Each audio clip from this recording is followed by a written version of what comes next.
You can call me Betty. Yes. Betty, I'd like to know from you 3 questions.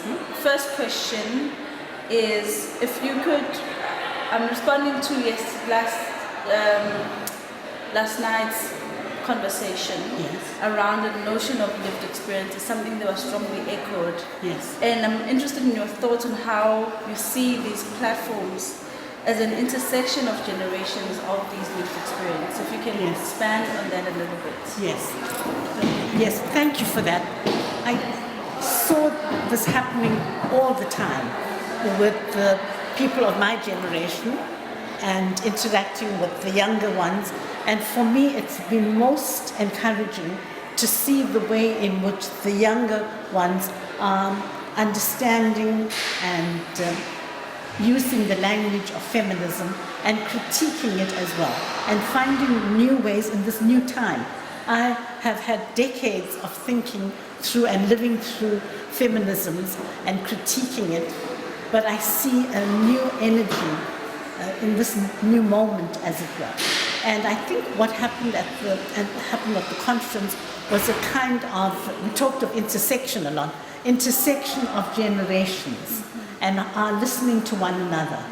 So it's not as if people come with more experience because they're older, but we're all there in many ways, intersecting, understanding, sharing, thinking together and critiquing together. That kind of intergenerational mix is just invaluable. It's priceless. Wouldn't you agree? I agree totally. And I think it expands back to my second question around And I myself have gone through like the different stages of thinking through. I embody those intergenerations, if you like, now as a grandmother. And it comes back to extending on this conversation between generations. It comes back to the idea of naming. I mean, this has become something so topical lately because of Feast Must Fall, Rose Must Fall as well. In relation to what is this desire towards the naming, and I say this relating to the new terms, how woman is spelled. We've seen with the entire colloquium. Concepts like Stewanism, concepts like womanism, more specifically here is African feminism. Where are we leading to with these specificities? That's a good question, because language is not fixed. We inherit language. There's a certain kind of convention and that comes with our received language. But language is dynamic. And language also comes with ideology. It depicts and represents a certain understanding of the world and a world view. And we then slowly begin, as we evolve, to realize that that language isn't sufficient. It doesn't do justice to how we want to interpret the world, how we want to represent the world, how we want to read the world. And so we have to invent new words, new ideas, and new ways of representing the world. And that's why it's imperative that you create new words. We often think that the received language is the correct language, without understanding that words are constantly being added to our storehouse of knowledge. And of course, language comes with a certain imperialism, a certain colonialism in the broadest and the narrowest sense of the word. And how can we liberate language?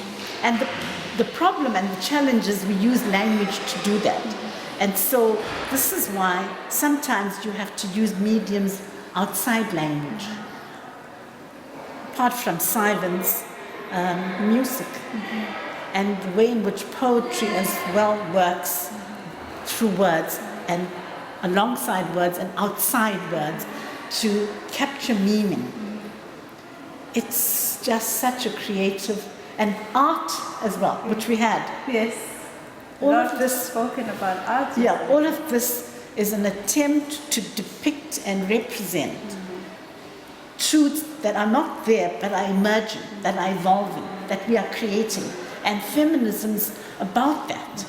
And the struggle and the challenge is always to find new words and new language because the old words don't contain the meanings we want to convey, and we're creating new meanings and new understandings.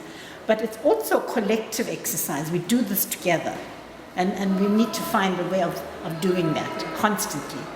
Hence your word, currently known as, which I thought, it echoes this idea of language and its evolution. Yes. On your departing words around your overview of the whole colloquium. I'm not departing, I'm staying. No, it's just been a most exhilarating experience. You know, for me, I always appreciated art, but almost like as an onlooker, you know. My field is like literature and words. I love art. I always am on a journey appreciating it. But this conference really highlighted the way, again, intersection, the way in which everything intersects. If only everyone could see, you know, we talk of disciplines and compartments and ghettos in the humanities and in disciplines and in knowledge generally. If only we can see how we are so interconnected in the way we think, with science, with the humanities, art and poetry and literature.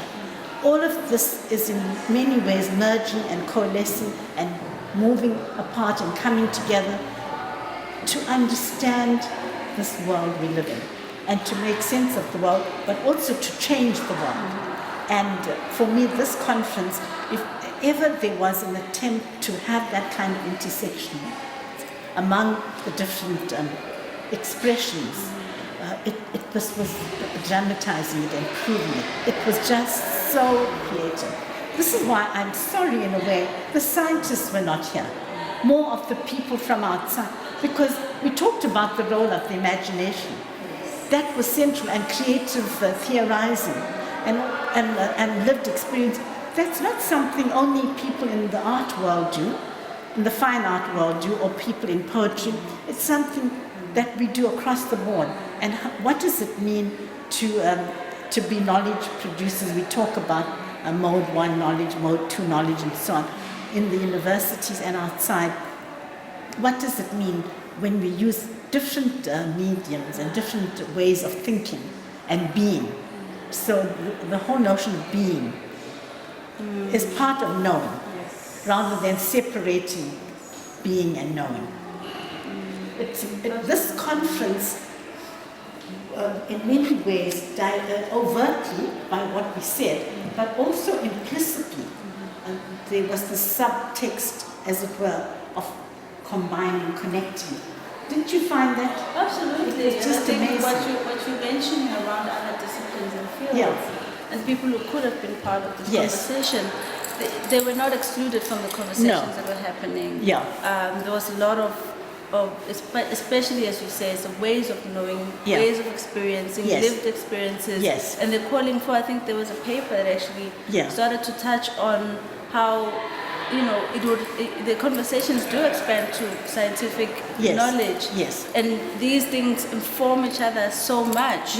But when we discuss them in terms of our disciplines, they seem to have this divide.